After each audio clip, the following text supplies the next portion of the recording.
그리스도의 풍성하신 은혜와 사랑이 늘 함께 하시기를 바랍니다.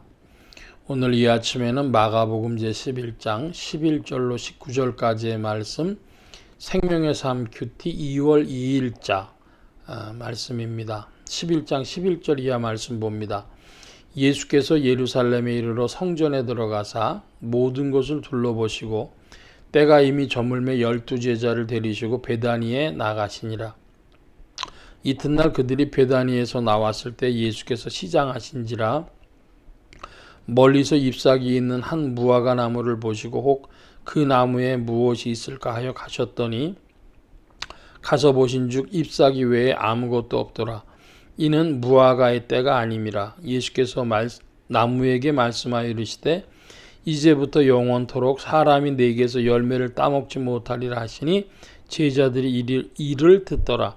그들이 예루살렘에 들어가니라. 예수께서 성전에 들어가사 성전 안에서 매매하는 자들을 내쫓으시며 돈 바꾸는 자들의 상과 비둘기 파는 자들의 의자를 둘러엎으시며 아무나 물건을 가지고 성전 안으로 지나다님을 허락하지 아니하시고 이에 가르쳐 이르시되 기록된 바 내 집은 만민이 기도하는 집이라 칭함을 받으리라 하지 아니하였느냐. 너희는 강도의 소굴을 만들었도다 하시매 대제사장들과 서기관들이 듣고 예수를 어떻게 죽일까 하고 꾀하니 이는 무리가 다 그의 교훈을 놀랍게 여김으로 그를 두려워함일러라. 그리고 날이 저물매 그들이 성 밖으로 나가더라. 19절까지 말씀을 보았습니다. 먼저 그 15절 이하의 말씀부터 살펴보려고 하는데요. 성전 사건과 무화과나무 사건 두 가지로 지금 본문이 크게 이루어져 있는데 먼저 성전 사건부터 살펴보면 예수님께서 성전에서 돈 바꾸는 자들의 상과 비둘기 파는 자들의 의자를 둘러 엎으셨다. 매매하는 자들을 내쫓으셨다. 그럽니다. 이유는 이 성전은 만민이 기도하는 집이기 때문에 그런 것이죠. 그러면 그 성전 바꾸는 일과 또 비둘기 파는 자들 이런 자들 재물 그 성전 제사에 쓸 재물들을 가지고 양이라든지 혹은 비둘기라든지 이런 것들을 샀는데 그 일을 하는 것과 그 다음에 또 성전에서 돈을 바꾼다, 환전을 한다 하는데 그 환전이라는 건 성전에서만 따로 쓰는 세겔, 성전 세겔이 있었습니다. 그래서 그 당시에 사람들은 어떤 돈을 썼냐 그러면은 로마 돈 그리고 그리스 돈 이런 것을 썼습니다. 그래서 환율에 맞춰서 바꿔주는데 성전 세겔에 맞춰가지고 그들의 돈을 로마의 돈이나 그리스 돈을 바꾸는 것이죠. 그러면 거기에 수수료가 생기지 않습니까? 그래서 그 차액을 거두는 것입니다. 환전상들이 성전 환전상들이 그리고 양이라든지 비둘기라든지 그런 제사에 쓸 물품들은 짐승들을 이제 제사장들이 그거는 제물로 쓸 수 없어. 하자가 있어. 이렇게 되면은 제사에 쓸 수가 없었습니다. 그 당시엔 농경사회이기 때문에 사람들이 양을 집에서부터 몰고 오는 겁니다. 가까운데 뭐 살거나 이런 사람들은 양을 몰고 와요. 그러면 그 양의 일부로 하자를 지적을 합니다. 뭐 이 다리에 상처가 있어. 뭐 귀에 뭐 상처가 있어 이러면서 흠을 잡아가지고 하나님 앞에 드리는 제사용으로는 쓸 수 없다 하는 것을 이제 밝힙니다. 그러면은 레위 사람들한테 어떻게 그러면은 제사를 드릴 수 있습니까? 그러면 제사장이나 레위들이 저기 가갖고 저 양을 사가지고 와 그러는 거죠. 그러니까 한마디로 얘기해가지고 독과점 사업을 했다 이겁니다. 그러니까 독과점 사업을 이 양이나 비둘기 팔거나 이런 사람들한테 주고 그들에게서 자리세 같은 것을 또 받아가는 것이죠. 대제사장의 무리들이. 그러니까 한마디로 얘기해서 장사가 되는 겁니다. 이런 성전의 문제를 가지고 주님이 보시고서 그들을 내쫓으셨다 이것이죠. 물건을 매매하는 일이나 돈 바꾸는 일이나 그거 없어서는 그 잘 안 될 일인데 주님 왜 그렇게 하셨을까요? 주님은 본질을 확인하셨습니다. 뭡니까? 성전은 만민이 기도하는 집.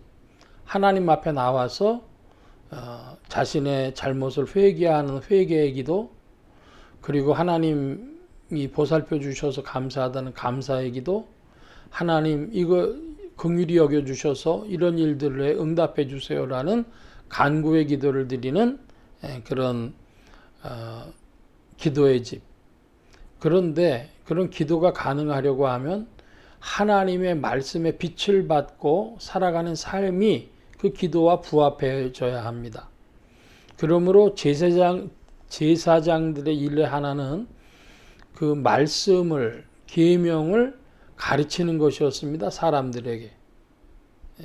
그런 일이었는데 이 만민이 기도하는 집, 하나님으로부터 나아가는 그 본질과 떨어진 일에 지금 이권화돼서 다 망가지게 된 것이죠. 한국 기독교는 개인적인 문제라고 생각하기보다 신학적인 문제라고도 생각하는데 과연 우리 교계는 이권화되지 않았는가? 그런 질문도 조금 해보게 됩니다.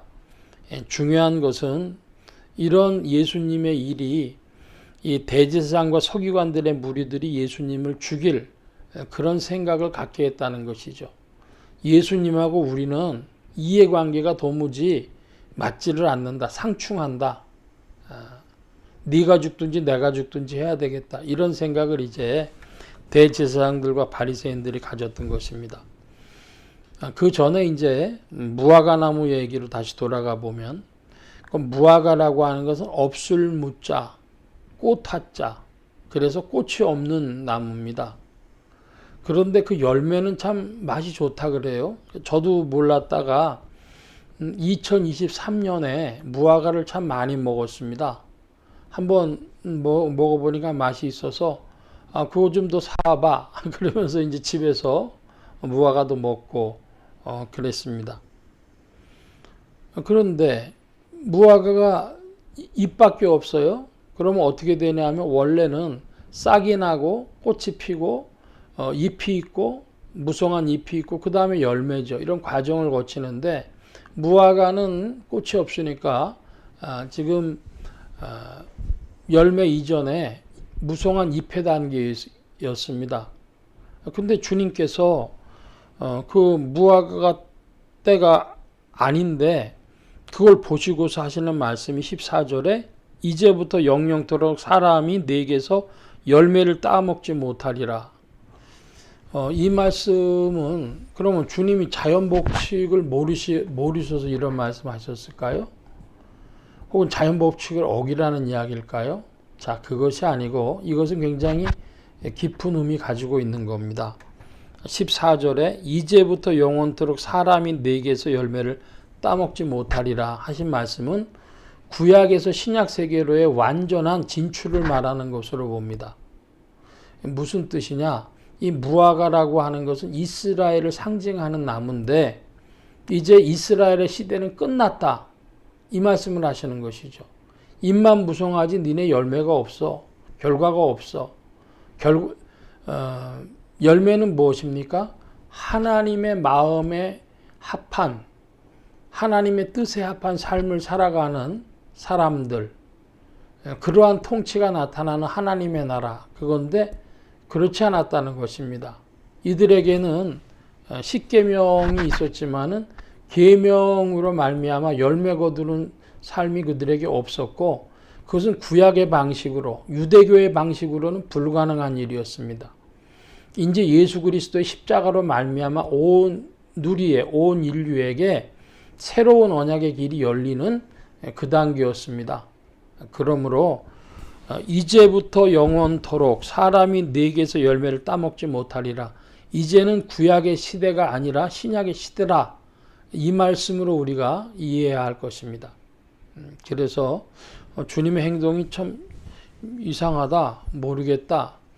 그런데 바로 그 이야기에 이어서 이제 성전의 이야기, 이들이 참으로 주님의 뜻을 떠나서 만민이 기도하는 집을 어떻게 지금까지 운영해 왔는가, 그것이 유대교가 보여준 결론과 같은 신앙생활이었다, 이것입니다.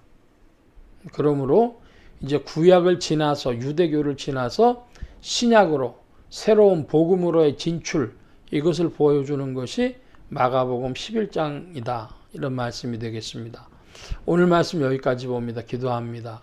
만복의 근원 되신 하나님, 함께하여 주셔서 우리의 마음 눈을 밝히사 이제는 무화과의 시대가 지나가고 새로운 주 안에서 아름다운 복음의 시대가 열리는 것을 바라보며 우리가 과연 옛 언약과 새 언약을 구분하고 있는지, 그리고 새 언약의 그 풍성한 영광을 바라보며 우리의 신앙을 가지고 전진하고 있는지 질문하게 하시고, 성령께서 빛을 비춰주셔서 이제는 새 언약의 백성으로 분명히 서도록 더욱 주장하시며 이끌어 주옵소서. 온 교회와 성도들 위해 주의 은혜 베풀어 주시길 구하고 복음과 함께 전진케 하여 주옵소서. 감사하며 의지하올 때 예수 그리스도의 이름으로 기도하옵나이다. 아멘.